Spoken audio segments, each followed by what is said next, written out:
Order! Order! You are an incorrigible delinquent at times. Behave yourself, man!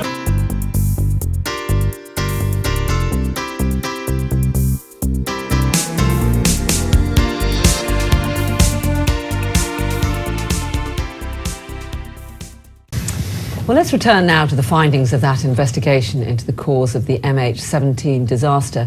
Relatives of the 298 people on board the Malaysian Airlines flight have been told that they died instantly. Dutch investigators say the plane was shot down over East Ukraine by a Russian-made Buk missile. Our correspondent Christian Fraser is here and has more. Christian.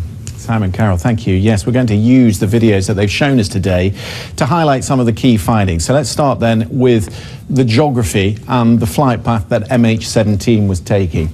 You'll see from the map that we're going to show you that it was travelling from Amsterdam to Kuala Lumpur at 33,000 feet when it disappeared. And this is where it crashed in eastern Ukraine, close to this village called Khrabov.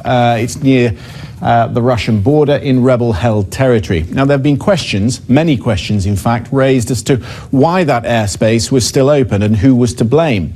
We were told today that in the weeks prior to the crash, 16 aircraft were shot down in and around the quadrant where that plane came down. 2 of them were shot down at an altitude that should have raised the alarm, above 10,000 feet.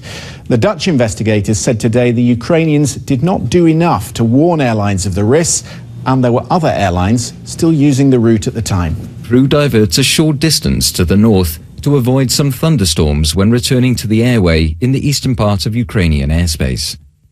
In this region, an armed conflict between the Ukrainian government and armed groups is in progress. Therefore, lower levels of the airspace are restricted for civil air traffic. Flight MH17 is routed above this restricted airspace when it is downed by a Buk surface-to-air missile. At that moment, 3 other commercial airliners fly in that same area.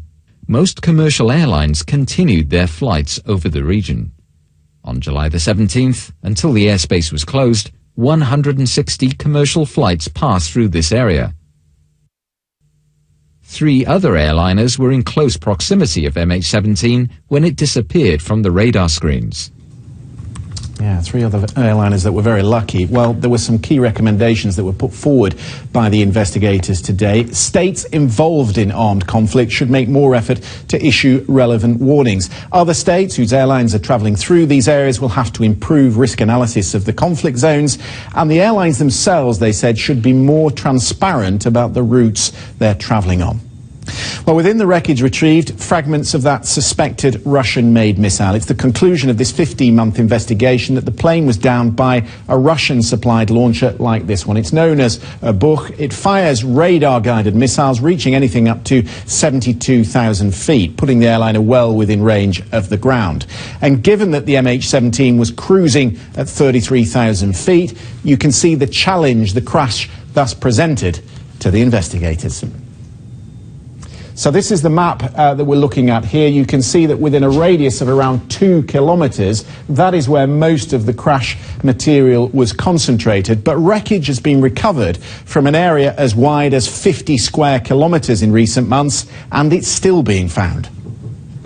At Hilserijen Air Force Base, the Dutch Safety Board made a 3-dimensional reconstruction of the forward section of the aeroplane.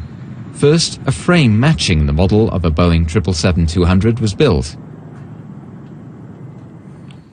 Over a period of 3 months, the cockpit and the forward part of the business class were reconstructed. The parts were moved to their exact position and fixed in place. This reconstruction was made to validate and visualize the results of the investigation.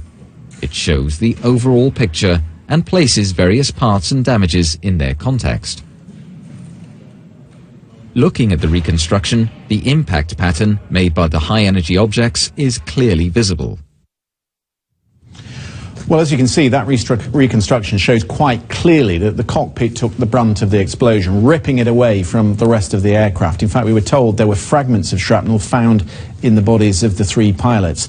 The one slim consolation for the families of the 298 victims is that the depressurization of the cabin would have been immediate, and so they would have been unconscious within 9 seconds. The Russian... During the investigation, a number of computer simulations were conducted. These support the surface-to-air missile scenario.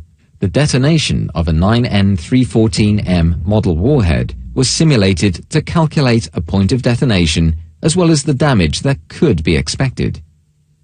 The warhead exploded on a location in space less than 1 cubic meter to the left of and above the cockpit, spraying its fragments in a characteristic radial circular pattern originating from the missile. These patterns match the damage found on the reconstructed forward section of the fuselage. Further proof of the detonation position was found in the last milliseconds of the cockpit voice recorder. This contained recordings of 3 crew microphones and an overhead microphone in the cockpit on separate channels. During the final milliseconds, these microphones recorded a sound peak. Based on the difference in timing of the recordings of the sound peak on these 4 microphones, a direction could be calculated.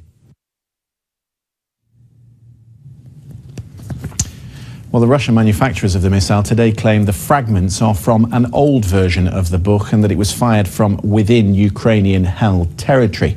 Since the crash, 3 different simulations of the missile launch have been done by the Dutch, which is this quadrant here shown in red, quite a large area as you can see.